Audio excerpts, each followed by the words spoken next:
What's up everyone, welcome to my channel. This is your girl Crafty Daisy. If you are new to my channel and like what you see, make sure to hit the like and subscribe button. If you want to get notified when I post a video, also be sure to hit the bell down below. Let's get started. So today we're going to be making a sign for the entrance of your house.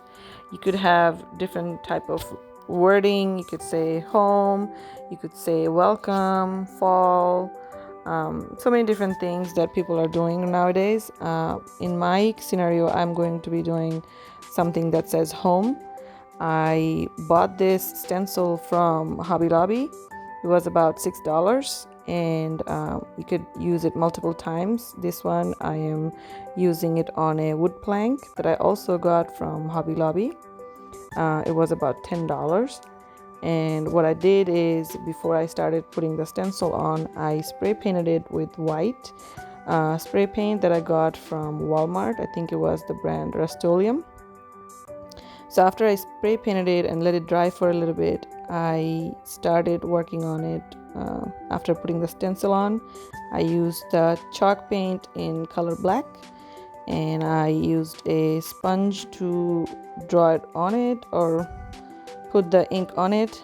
I wanted to make sure that the ink doesn't bleed through under the stencil. So you have to be really gentle and kind of pat instead of just swiping.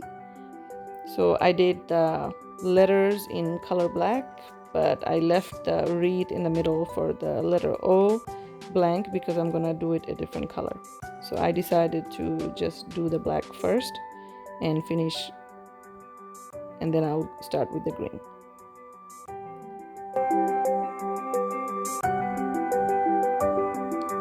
I also left the top part of it empty because I wanted to write welcome to our, and then the home will be under. So that the welcome to our, I will freehand it, but I left it for later.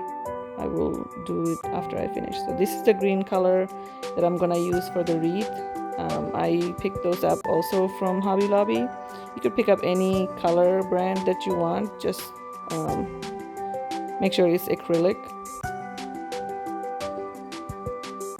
Also, I'm using a skinny brush. It's a really thin line for the wreath. You also want to make sure that the ink doesn't bleed under as well. Mine kind of did because I was not pressing it hard enough, but when you're doing it, make sure you are being a little bit careful.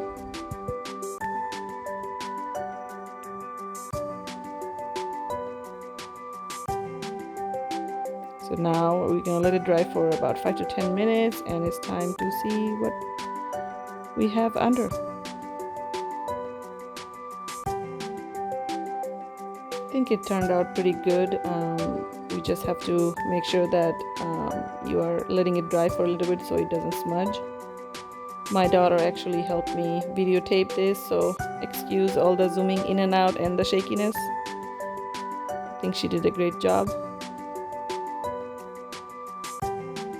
So here's the finished product. It's not really finished. I still have to do the welcome to our home.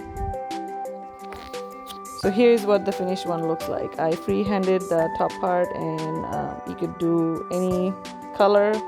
I'm gonna stick with black so that way it looks uniformed. Let me know in the comment below if you liked it. I'm also planning to do a different color variation on this. I will post a video for that one separately. Thank you everyone for watching. I hope you liked and enjoyed my video today. Please hit the like button if you did. As usual, have a very crafty day.